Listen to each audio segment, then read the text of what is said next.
اب کوئی کچھ کہنا چاہے تو کہیے، پھر میں انشاءاللہ اگلے ٹاپک پہ آؤں گی. جیسے آپ نے کہا تھا کہ قیامت کے قریب بیسک نالج جو ہے اسلام کی وہ اٹھا لی جائے گی. ابھی ریسنٹلی میں نے ایک ویڈیو دیکھی تھی کہ ینگسٹر سے انہوں نے کچھ بیسک کوشچنس پوچھے تھے اسلام کے بارے میں. ان کو 5 پلرز آف اسلام بھی نہیں آ رہے تھے اور ان سے پوچھا تھا کہ کعبہ کہاں ہے تو وہ لوگ کہتے عراق میں. مطلب ان کو کچھ نہیں پتا، ان کو صرف شہادت پتا ہے اسلام کے بارے میں کہ اس کا پہلا پلر یہ ہے، اس کے علاوہ ان کو کچھ نہیں پتا. ان کو آپ صلی اللہ علیہ وسلم کے علاوہ کسی اور پروفٹ کا نام بھی نہیں پتا. یعنی چھوٹی چھوٹی ایسی مثالیں تو اب بھی موجود ہیں کہ لوگوں کو نہ پتا ہو. بعض اوقات وہ بالکل گاؤں وغیرہ میں رہتے ہیں اور بعض اوقات وہ بہت ایجوکیٹڈ کلاس کے اندر بھی ہو سکتے ہیں. السلام علیکم. وعلیکم السلام. ایسے ایک گھر میں ہر طرح کے ایج گروپ کے لوگ رہتے ہیں، بوڑھے اور جیسے ہم لوگ بھی اس بات کو سمجھ سکتے ہیں کہ فتنہ کیا ہوتا ہے، لیکن سب سے زیادہ فتنے میں بچے انوالو ہوتے ہیں. تو ان کو ہم کس طرح سے بتائیں کہ فتنہ کیا ہے اور ان کے لیے ٹرم کس طرح سے ایکسپلین ہو سکتا ہے؟ ان کو لفظ فتنہ نہ بھی بتائیں لیکن اچھے برے کا فرق بتائیں، ان کو توجہ دیں، ان کے ساتھ بیٹھیں، ان کو ان کی باتیں سنیں، وہ کیا سوچتے ہیں ان کے ذہن کو سمجھیں اور اس کے مطابق ان کو گائیڈ لائن دیں. کیونکہ بچوں کے ذہن میں بھی بہت سوال ہوتے ہیں لیکن کوئی ان کے جواب دینے والا نہیں ہوتا، کسی کے پاس وقت ہی نہیں ہوتا. اور بچوں کے ساتھ پیشنس بہت چاہیے ہوتا ہے کہ آپ کو ٹائم لگا کے ان کو مانوس پہلے کرنا پڑتا ہے تاکہ وہ اپنے دل کی بات کرنا شروع کریں. بعض اوقات ایسا ہوتا ہے نا کہ ہم جلدی میں ہوتا ہے، اچھا کرو، بولو کیا کہتے ہو، جلدی بتاؤ، مجھے جانا ہے، مجھے یہ کرنا ہے، مجھے وہ کرنا ہے، میرے پاس زیادہ ٹائم نہیں ہے. یہ جملے عام طور پر گھروں میں بولے جا رہے ہوتے ہیں بے صبری کے ساتھ. کیا وہ پھر ہمیں کچھ بتائیں گے وہ کیا سوچ رہے ہیں ایسی صورت میں؟ نہیں. تو کچھ نہ کچھ کوالٹی ٹائم ضرور ان کے لیے نکالیں تاکہ اس میں وہ مانوس ہوں آپ سے اور وہ اپنی مشکلات کا ذکر کریں اور پھر آپ ان کو صحیح طور پر گائیڈ کریں. جی میرا ایک سوال ہے، جیسے ابھی کیمل ہم حجاب کی بات ہوئی اور وہ ٹائٹ کلوتھس کی بات ہوئی، تو مجھے یہ کلیئر کرنا تھا کہ یہ جو کیمل ہمپ ہے وہ جوڑا گھر میں تو بنایا جا سکتے، صرف نامحرم کے آگے کے لیے احکام ہے نا کہ مطلب باہر ایسا کوئی فرق تو نہیں ہمیں بتایا گیا کہ کہاں بنایا جائے اور کہاں نہ بنایا جائے. یعنی جو چیزیں ناپسندیدہ ہیں وہ ناپسندیدہ ہیں. اچھا ہر جگہ یعنی ٹھیک ہے آپ اپنے بالوں کو سمیٹیں، آپ کلپ لگائیں یا پونی بنائیں یا کچھ بھی کریں، لیکن ایکسٹرا پیڈنگ رکھ کے اوپر ایک خاص شکل میں اس کو اونچا کرنا جو ہے وہ درست کا جو ہے جی وہ بھی ظاہر ہے. گھر کے اندر بھی بعض اوقات خواتین کے اندر بھی کچھ حصے جسم کے نہیں کھولے جا سکتے، یعنی کہاں سے کہاں تک سطر ہے عورت کا، عورت سے ناف سے گھٹنوں تک، الا یہ کہ کوئی بیماری ہو یا بچے کی پیدائش کا موقع ہو تو پھر اور بات ہے، ورنہ عورتوں کو بھی اپنے گھٹنے نہیں دکھانے چاہیے. ہاں جی بولیے.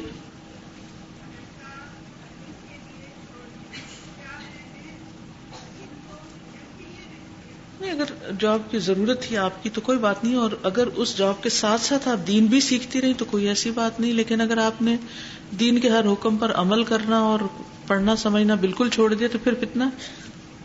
استاذات میں نے یہ سیکھا ہے کہ اگر فتنوں پر میں نے صبر نہ کیا تو میں دوسروں کے لیے فتنہ بن سکتی ہوں اور اس طرح فتنے ملٹی پلائی ہو جائیں گے.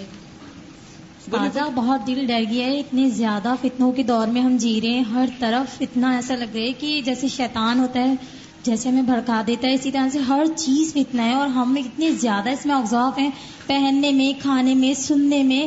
تو اصلاح کے لیے بتائیے کہ بہت مشکل ہے. یہ بچے وین میں جاتے ہیں، وہاں میوزک چل رہا ہوتا ہے، بچے وین میں گانے سن رہے ہوتے ہیں، پھر گھر آگے کہتے ہیں اسکول وین میں، اور ہر چیز انتہا کہ آپ نے اتنا ایکسپلین کیا ہے لیکن بہت مشکل لگ رہا ہے. میں بہت ڈر رہی ہوں کہ اللہ تعالیٰ مجھے معاف کر دے. ہم بچیں کیسے اتنا زیادہ؟ مطلب جب سے میں نے یہ جوائن کیا ہے، میرے ہسبینڈ بہت فیشنیبل ہو گئے ہیں، بہت زیادہ ان میں آگے، تو مجھے لگ رہا ہے کہ یہ بھی میرے لیے آزمائش ہے. اور آج جو ہے میں جاب کرتی ہوں تو میں نے جو ہے وہ مجھے چھٹی نہیں مل رہی تھی کہ نہیں آپ نہیں جا سکتی ہیں، ایک کتاب ہی تو پڑھنی ہے، اب گھر آ کے پڑھ لیے گا. تو میں نے یہاں کے اتنا کچھ سیکھا، میں انہیں جا کے بتاؤں کتاب پڑھنی نہیں ہے، اپنے آپ کو جگانا ہے اور ان کو جا کے میں بتاؤں گی کہ میں چھٹی انہوں نے نہیں دی، میں لے کے آ گئی. میں نے کہا اللہ مالک ہے، ہوتا ہے ہو، نہیں ہوتا نہیں ہو. لیکن میں نے یہ سیکھا، مطلب مجھے اصلاح کے لیے بتائیں ایک تو کہ ہم کیسے رکیں، کیسے اگلا کریں. ٹاپک یہی ہے فتنوں میں کرنے کے کام. جی، اور دوسری بات یہ کہ کیا اس دور میں اگر ہم یہ اس طرح سے فتنوں میں جی رہے ہیں تو کیا ہمارے لیے زیادہ اجر ہے؟ انشاءاللہ بالکل زیادہ اجر ہے. بالکل. اگر یعنی جتنی زیادہ ٹیمپٹیشنز ہیں اور آزمائشیں ہیں اور رکاوٹیں ہیں اس میں دین پر ثابت قدم رہنا جمنا جو ہے اتنا زیادہ اجر کا باعث ہے. جی میرا یہ ہے کہ آپ نے ذکر کیا کہ گھروں میں جو فتنے اٹھے تو میں ذاتی طور پہ اس چیز کو بہت زیادہ مشاہدہ کیا کہ میں نے پچھلے 4-5 مہینے سے اپنے گھر میں بہت شدید قسم کا ایک فتنہ اٹھا کہ ہمارے وہم و گمان میں بھی نہیں تھا کہ یہ کس طرح کا فتنہ کہ جو ہماری اپنی ہی دو فیملیز کے درمیان پیدا ہوا. لیکن اس میں یہ تھا کہ میرا بھی رشتہ ہوا تھا, اس پہ امپیکٹ کیا آ رہا تھا کہ سارا امپیکٹ مجھ پہ آ رہا تھا. لیکن اس ٹائم میں نے ریسنٹلی الہدا کا درس اسٹارٹ کیا تھا اور سیکھنا شروع کیا تھا. لیکن اس سے مجھے اندرونی طور پہ میں اتنی مضبوط ہوئی, اتنی ثابت قدم ہوئی کہ میں نے ایک تو پہلا تو یہی کہ میں نے سوچا اپنی ذات کے طور پہ کہ پہلا لفظ ہی میرے منہ سے نکلا کہ استغفار مجھے کرنا چاہیے. ایک دل سے میرا نکلا کہ شاید یہ جو ہمارے گھر سے فتنہ اٹھا ہے تو ہمارا وقت آ گیا کہ شاید ہمیں استغفار کی کثرت. اور جب آپ نے فتنے کے بارے میں اتنی ڈیٹیل سے بتایا اور ہر پہلو سے ہر اینگل سے سمجھایا کہ زندگی میں ہمیں ہر کونے پہ ہر جگہ فتنہ, تو اس سے مجھے بہت زیادہ رہنمائی حاصل ہوئی. اس سے کہ یہ جو ہم کہا کہ دل برداشتہ نہیں ہونا ہے, کیونکہ جو بعض اوقات فتنے گھریلو فتنے اتنے شدید قسم کے ہوتے ہیں کہ انسان ڈپریشن میں چلا جاتا ہے اور ہاتھ پاؤں چھوڑ دیتا ہے کہ یہ اس حالات میں آپ کیسے کریں. اور ان حالات میں ثابت قدمی کا مظاہرہ کرنا اور ثابت قدم رہنا یہی کامیابی. آپ سب ایک چیز محسوس کرتے ہوں گے نا کہ جب آپ کو کوئی غم ہو, دکھ ہو, پریشانی ہو, کوئی اچھا ہو برا ہو, جب آپ سو جاتے ہیں تو سو کے جب اٹھتے ہیں تو کیفیت بدل چکی ہوتی ہے نا. اسی طرح انسان کو سوتے وقت اذکار بھی کرنے چاہیے, اللہ تعالیٰ سے مدد مانگنی چاہیے کہ کہیں ایسا نہ ہو کہ ہم سو کے جب اٹھیں تو ہمارا دل دین سے پھرا ہوا ہو. ٹھیک ہے نا. السلام علیکم. میں نے جو بک خریدی تھی تو فتنوں کا دور میں کیا کرنا چاہیے, تو یہ کوشچن جو ہے وہ میرے مائنڈ میں مطلب کہ پھنس گیا تھا کہ کیا کرنا چاہیے. لیکن جب ہماری سورہ یوسف الحمدللہ کل کمپلیٹ ہو گئی تو جب یہ سورہ یوسف کو میں نے پڑھا تو مجھے اس کا جواب مل گیا. کیونکہ دیکھا جائے تو حضرت یوسف علیہ السلام نے کتنے فتنے برداشت کیے, مطلب انہوں نے کس راہ مطلب ان کو حسد کا فتنہ بہن بھائیوں کا اور اپنے عورت کا فتنہ بھی ان کو ملا, مال کا فتنہ ملا, سب لیکن انہوں نے کس طرح ثابت قدمی صبر سے کام لیا. تو حضرت یوسف کے کردار میں ہمارے لیے بہت زیادہ رہنمائی ہے. قرآن مجید ہمارے لیے بہترین رہنمائی. السلام علیکم سازا. میرا سوال آپ سے یہ ہے کہ ایک حدیث ہے جس کا مفہوم مجھے کس طرح سے یاد ہے کہ جب ایک شخص 17 سال کا ہو جائے یا 14 سال کا ہو جائے تو اس کو یہ جان لینا چاہیے کہ اس کا دین کیا ہے, اللہ تعالیٰ نے کیا اتارا ہے, قرآن پاک کو سمجھنا چاہیے. اور ابھی ہم نے یہ پڑھا تھا کہ کچھ لوگ ایسے ہوں گے جو لا الہ الا اللہ محمد رسول اللہ کہتے ہوں گے اور اللہ تعالیٰ انہیں بخش دے گا. تو یہ تو ہم سب کی ذمہ داری ہے نا کہ قرآن سمجھیں اور دین سمجھیں اور اللہ کے رسول صلی اللہ علیہ وسلم جو لائے ہیں ہم اس پر عمل کریں. تو پھر ہم کیسے وہ لوگ چھوڑ دیے جائیں گے اور پھر لوگ اس کو یہ بات بنا لیں کہ ہم کلمہ جانتے ہیں ہم نہ سیکھیں. دیکھیے یہ تو ان کی بات ہو رہی ہے نا جن کے پاس کوئی ذریعہ ہی نہیں ہے, وہ علم رہا ہی نہیں باقی. تو ابھی تو ایسے دور نہیں ہے نا, لیکن ابھی تو اویلیبل ہے نا, یعنی کہ وسائل موجود ہیں. یہ تو نہیں کہ وسائل موجود اور ہم کہنے نہیں یہ رکھو اپنے پاس ہمارے لیے لا الہ الا اللہ ہی کافی, یہ مطلب نہیں ہے اس کا. لیکن اب تو ایسا ہو رہا ہے نا کہ ہر دور میں جو ہے وہ ترقی ہوتی جا رہی ہے. جیسے جو کچھ ہمارے پیرنٹس کے پاس نہیں تھا آج ہمارے پاس ہے, اور جو آج ہمارے پاس ہے اس سے زیادہ ہمارے بچوں کے پاس ہوگا. تو یہ تو ترقی ہوگی, لوگ اور زیادہ جانیں گے نا دین کو تو اور سمجھیں گے دین کو. تو ضروری تو نہیں, بہت ساری چیزیں ایسی ہیں کہ جو وقت کے ساتھ ساتھ ختم بھی ہو رہی ہیں. جیسے جانوروں کی کئی نسلیں ختم ہو رہی ہیں, کچھ اور چیزیں ختم ہو رہی ہیں. تو جب یہ بتا دیا گیا ہے تو ہمارا فرض کیا ہے اس پر ایمان لانا. ہم کسی بھی اپنے وسائل اور ٹیکنالوجی اور کسی بھی چیز پر بھروسہ نہیں کر سکتے. ان چیزوں کے ہوتے ہوئے بھی بعض. اچھا بتائیے مجھے, چلیے ایک چھوٹی سی مثال سے سمجھیے اس کو. آپ میں سے کس کس کے موبائل میں قرآن مجید ہے؟ سارے ہاتھ کھڑے ہے نا.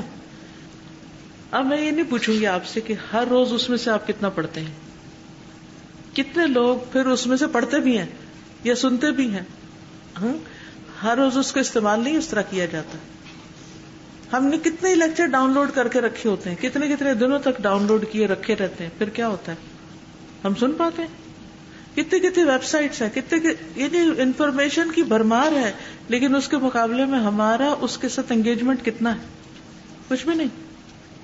بس ہمیں یہ تسلی ہے کہ یہ اپلیکیشن ڈاؤن لوڈ کی ہوئی ہے میں نے بس, اور دنوں اور مہینوں گزر جاتے اس کو کلک بھی نہیں کرتے کہ کھول کے دیکھے تو صحیح اس میں کیا ہے. یہ ہم سب کا حال ہے, میرا اپنا بھی ہے کہ کچھ چیزیں میں نے تسلی کے لیے ڈال لی لیکن آج تک وہ استعمال نہیں کی. السلام علیکم. وعلیکم السلام. میرے ساتھ یہ ہوتا ہے کبھی کہ اکثر کبھی میں اصلاح کرنے کی کوشش بھی کرتی ہوں تو آگے سے الٹا ریئیکشن آتا ہے. وہ سمجھتے ہیں کہ ہاں میں انہی کو قصوروار ٹھہرا رہی ہوں, یا وہ یہ سمجھتے ہیں کہ ہماری غلطی ہے, کہ یعنی کہ ہم ہی نہیں مان رہے, میں ہی غلط ہوں اور دوسرے ہی صحیح ہیں. آپ اگر صحیح کر رہی ہیں تو آپ کو اس کی فکر پرواہ نہیں ہونی چاہیے کہ دوسرے آپ کو کیا کہہ رہے ہیں. لیکن باجی دل میں اتنا دکھ آتا ہے کہ ہم کسی کے خیر کو آئے تو وہ کیوں نہیں سمجھ رہا بات, تو وہ کیوں الٹا نیگیٹو. اس کی سمجھ ہی اتنی ہے, اگر اس کی سمجھ زیادہ ہوتی تو وہ سمجھ جاتا. السلام علیکم اساتذہ. جی السلام علیکم. وعلیکم السلام. مجھے لگتا ہے اساتذہ میرے خیال میں جو ہے کوئی بھی فتنہ جو ہے وہ ایک طرح کی آزمائش ہوتا ہے ہمارے لیے, تو آزمائش کو ہمیں اپنے لیے ٹریگر اور چیلنج سمجھنا چاہیے. اور اللہ تعالیٰ نے کہا ہے نا کہ کیا تم ایسے ہی جنت میں چلے جاؤ گے, تم آزمائے نہیں جاؤ گے کیا؟ تو ہر ایک کے لیے آزمائش جو ہے وہ فتنے کی صورت میں ضرور آئے گی. استاذہ السلام علیکم. اور وعلیکم السلام. استاذہ جو ابھی آپ بات کر رہی تھی نا کہ ہم اپنے ریسورس ٹیکنالوجی والی چیزوں پہ بھروسہ اس طرح کر ہی نہیں سکتے, جب موبائل کی چیزیں ہم ڈاؤن لوڈ کر کے اتنی ساری رکھتے ہیں. ابھی ریسنٹلی میرے ساتھ ابھی 3-4 دن پہلے یہی ہوا کہ میرے پاس میموری کارڈ میں اتنی ساری چیزیں میں نے محفوظ کر کے رکھی ہوئی تھی. ایک دم اب آ کے میں آئی تھی اپنے کام سے واپس, جب آ کے دیکھتی ہوں میں نے کہا میں ابھی ریسنٹلی اسی وقت پکچرز بھی کچھ کھینچ کے لے کر آئی تھی, کام کی تھی, وہ دیکھا تو آ کے پورا میموری کارڈ جو ہے وہ ڈیمیج لکھا ہوا آ رہا ہے, بڑا بڑا میموری کارڈ ڈیمیج. اب سر پکڑ کے بیٹھ گئی. تو یہی بات ہے کہ ہم اتنی ساری چیزیں ڈاؤن لوڈ کر کے رکھے ہوئے ہوتے ہیں لیکن ان پہ کسی طرح بھی بھروسہ نہیں کیا جا سکتا ان چیزوں پر. کچھ کریش ہو جاتا ہے, کچھ ڈیلیٹ ہو جاتا ہے, کچھ کھو جاتا ہے, کچھ کس طرح چلا جاتا ہے, علم ہمارے ہاتھ میں کچھ بھی نہیں ہوتا. جی دادا میرا کوشچن ہے, قرآن پاک کو خوبصورت آواز میں تلاوت کرنا اور گا کر پڑھنا, اس کا فرق کلیئر کر دیں. یہ دونوں میں فرق ہے نا. جی اب دیکھیں کچھ لوگ گانوں کی ٹیون پر نعتیں یا قرآن کی تلاوت کر رہے ہوتے ہیں, یا لہک لہک کے جھوم جھوم کے پڑھ رہے ہوتے ہیں. تو قرآن کے پڑھنے کا تو اپنا ایک انداز ہونا چاہیے, گانے کا انداز نہیں ہونا چاہیے. گانے کا انداز اور تلاوت کا انداز فرق ہونا چاہیے, اور اس فرق کو ہم سمجھتے ہیں. اساتذہ ایک پوائنٹ میں شیئر کرنا چاہوں گی, یہ کہ ہمیں جو ہے وہ علم جیسے اب ہم حاصل کریں تو اس کو عمل میں لانے کی ضرورت ہے. تو ہم بعض اوقات اپنے لیے دعا مانگ رہے ہوتے ہیں کہ اللہ تو میرے مال میں اضافہ کر, اور ہم نے سب سے پہلے پڑھ لیا کہ مال بھی کیا ہے, وہ ایک فتنہ ہے. اور ہم عموماً مطلب ہر بندہ یہ چاہتا ہے کہ اس کے پاس مال ہو اور اس کا اسٹیٹس جو ہے وہ ہائی ہو, اور ہم اپنے لیے اتنی دعا مانگتے ہیں کہ مطلب ہمارے مال میں تو ہمارے رزق میں فراخی کر, اور ہم یہ نہیں دیکھتے کہ اس کے بعد اتنے سارے فتنے بھی اس کے ساتھ آ رہے ہیں. تو ہمیں اس کا یہ مطلب نہیں ہے, دیکھیے اچھی بری دونوں طرح کی چیزیں ہی فتنہ ہے. اس کا یہ مطلب نہیں کہ ہم کسی اچھی چیز کی خواہش نہ کریں یا اس کو نہ مانگیں, یہ مطلب ہرگز نہیں. مطلب یہ ہے کہ ہر چیز سے بچ کے رہیں, محتاط رہیں. کسی اچھی چیز کو یہ سمجھ کے کہ یہ تو اچھی ہے اور اس سے مجھے کوئی نقصان نہیں ہو سکتا, اس سے بھی ہو سکتا ہے, حتیٰ کہ اپنی اولاد سے بھی ہو سکتا ہے. قرآن مجید میں اولاد کو فتنے کے علاوہ اور کیا کہا گیا؟ دشمن. تو اب اگر کوئی یہ کہے کہ قرآن میں کہا گیا کہ اولاد دشمن ہے لہذا میں تو بچے پیدا ہی نہیں کروں گی, کیا یہ مطلب ہے؟ اس کا کیا مطلب ہے؟ کہ محتاط رویہ اختیار کیا جائے اور اس کی اصلاح کی جائے, اس کو دین سکھایا جائے, اس کی تربیت کی جائے. ٹھیک ہے میڈم, وسعت اور فراغی کا وہ بتا دیجیے اس کی ڈیفینیشن. دیکھیے جب آپ کوئی مشین خرید کے لاتے ہیں, چھوٹی سے چھوٹی چیز سے لے کے بڑی سے بڑی چیز, اس میں فائدے بھی ہوتے ہیں اور اس کے خطرات بھی ہوتے ہیں. سمجھ آئی آپ کو بات کیا کہا میں نے؟ کہ ایک ہی چیز کے اندر فائدے بھی ہوتے ہیں اور خطرات بھی ہوتے ہیں. مثلاً بجلی ہے, بجلی کا کوئی فائدہ ہے؟ بجلی کا کوئی نقصان ہے؟ بعض اوقات شارٹ سرکٹنگ سے کیا ہوتا ہے, پورا گھر آگ کی نظر آ جائے, پورا ہوٹل جل جاتا ہے, ہوتا نا ایسے. اب کیا بجلی نہ لگوائی جائے؟ نہ لگوائی جائے. کیا کہتے ہیں آپ کا بجلی فتنہ ہے, بجلی سے گھر جل جاتا ہے, تو کیا صرف گھر جلتا ہے یا کچھ اور بھی ہوتا ہے؟ فائدے بھی ہیں. پھر کیا کیا جائے ہے نا, احتیاط, صحیح طور پر استعمال کیا جائے, اس کے خطرے سے بچا جائے, اس کی مفید چیز سے فائدہ اٹھایا جائے. اسی طرح آپ ایک چھری خریدتے ہیں, چھری کا کوئی فائدہ ہے, ہونی چاہیے گھر میں. آپ کے نہیں, میں تو ہر چیز اپنے ہاتھوں سے ہی کر لوں گی, چھری نہیں رکھتے. چھری میں بڑا خطرہ ہے. کیا خطرہ ہے چھری کا؟ وہ کاٹ بھی سکتی, اس سے کٹ بھی سکتے ہیں, نہیں کوئی چھری ایک دوسرے کو مار دے تو نقصان بھی ہو سکتا ہے, کسی کی آنکھ نکل سکتی, کسی کے سر پھوڑا جا سکتا ہے. تو کیا چھری نہ رکھی جائے کہ رکھی جائے؟ لیکن کیا کیا جائے؟ احتیاط. ایک دفعہ میں لندن میں تھی تو میں ایک بہت اچھی قسم کی چھری میں نے ایک اسٹور میں دیکھی. تو مجھے یہ ہوتا ہے کہ ایسی چیزیں ٹولز ہوں جس سے نا جلدی کام ہو. تو جب میں اس کو خریدنے لگی تو انہوں نے اس پہ شاید سائن کروایا مجھ سے کسی پیپر پہ, اور اس میں کیا تھا کہ میں اس کو کسی غلط کام کے لیے استعمال نہیں کروں گی, کیونکہ ورنہ ایسا نہ ہو کہ بنانے والوں کی ذمہ داری پڑ جائے کہ اتنی تیز چھری کیوں بنائی تھی کہ وہ کسی کے خلاف ہی اسے آلہ قتل کے طور پہ استعمال کر لیا گیا یا اور کسی غلط کام کے لیے. تو یہ جتنی باتیں آپ پڑھ رہے ہیں نا کہ بہت فتنے ہیں, فتنے ہر اچھی بری دونوں چیزوں کے اندر فتنے. لیکن اس کا یہ مطلب نہیں کہ آپ یہ سوچیں کہ بس اب جو دنیا میں رہنا یہ مصیبت ہے اور اب تو ہم بچ ہی نہیں سکتے, یا ہم شاید کچھ بھی نہ کریں یا کام کاج چھوڑ دیں. نہیں, آنکھیں کھول کے جیئیں, شعور کے ساتھ زندہ رہیں, اچھے برے کا فرق پہچانیں, اللہ کی دی ہوئی نعمتوں کو صحیح رستے پر استعمال کریں. جن چیزوں سے, جن راستوں سے, جن کاموں سے, جن باتوں سے روکا گیا ان سے رکیں.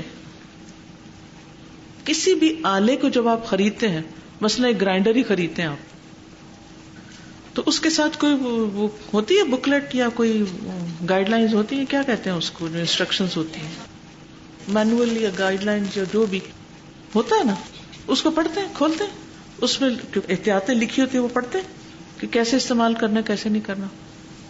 اور اگر آپ اس کو پڑھیں نا اور ویسے ہی استعمال کرنا شروع کر دیں, پھر کیا ہوگا؟ مشین گرم ہو جائے گی, جل جائے گی, وہی فائدے کی چیز آپ کو چٹی پڑ جائے گی, اس کی نقصان ہو جائے گا. تو عقل مند بن کے جینا ہے. یہ جو ہے نا منافقین کے بارے میں قرآن مجید میں کہا گیا کہ وہ شعور نہیں رکھتے, بے شعور لوگ ہیں. تو مومن کیا ہوتا ہے؟ متقی ہوتا ہے. اور متقی کون ہوتا ہے؟ باشعور ہوتا ہے, ہوش مند ہوتا ہے, سمجھدار ہوتا ہے, عقل مند ہوتا ہے. اور عقل مندی کا تقاضا کیا کہ ہر ایک چیز کو آخرت کے حساب سے دیکھا جائے کہ اس کا فائدہ وہاں کیا ہوگا مجھے, اور پھونک پھونک کر قدم رکھا جائے, احتیاط سے چلا جائے اس دنیا میں, آنکھیں بند کر کے نہ جیا جائے تاکہ کسی خطرے سے دوچار نہ ہو جائے. بس اتنی سی بات ہے. یہ سب احادیث آپ کے سامنے رکھنے کا مقصد یہ تھا کہ ہم چوکنے ہو جائیں کہ اچھا یہ چیز بھی ایسے بھی ہے, کیونکہ ہم عام طور پر دھوکہ کھا جاتے ہیں نا دنیا سے, کہ نہیں, دنیا کی زندگی سے دھوکہ کھا جاتے ہیں. ہم سمجھتے ہیں یہ چیز ہمیشہ ہمارے پاس رہے گی, یہ چیز ہمارے لیے بہت اچھی ہے, حالانکہ عسیٰ ان تکرہوا شیئا وہو خیر لکم. ہو سکتا ہے ایک چیز تمہیں ناپسند ہو, تمہیں اسی میں خیر ہو, اور ایک چیز تمہیں بہت پسند ہو اور تمہارے لیے شر ہو. تو اصل بات یہی ہے کہ ہم اپنی عقل کتنی استعمال کرتے ہیں, اور ہماری نیت کیا ہے, ارادہ کیا ہے, ہم کس کی رضا چاہتے ہیں, کیا حاصل کرنا چاہتے ہیں, آؤٹ کم کیا ہونا چاہیے. جی السلام علیکم استاد صاحبہ. جی وعلیکم السلام. یوں کہنا صحیح ہوگا کہ اگر ہمارا ہر عمل جو ہے وہ فتنہ ہے اگر وہ قرآن و سنت کے مطابق نہیں ہے. جی ہمارے لیے ایک مصیبت ہے نا, ہمارے خلاف لکھا جائے گا اگر وہ صحیح نہ ہوا. چلیے اب کرنا کیا ہے. السلام علیکم. مجھے لگا کہ جو ہے مومن کی مثال ایک درخت کی طرح ہے کہ اس کو جیسے بھی موسم آتے ہیں لیکن وہ جمع رہتا ہے, اس کی جتنی بھی روٹس ہیں مضبوط ہوتی ہیں. تو اگر ہمارا توکل اللہ تعالیٰ پہ اتنا مضبوط ہوگا, اتنا یقین ہوگا, تو ہم جیسے بھی حالات آئیں ہم بالکل جمے ہی رہیں گے. جی جمے رہیں. موسم کی سردی گرمی میں پتے تو جھڑ سکتے ہیں لیکن جڑیں نہیں کٹ سکتی, ٹھیک ہے.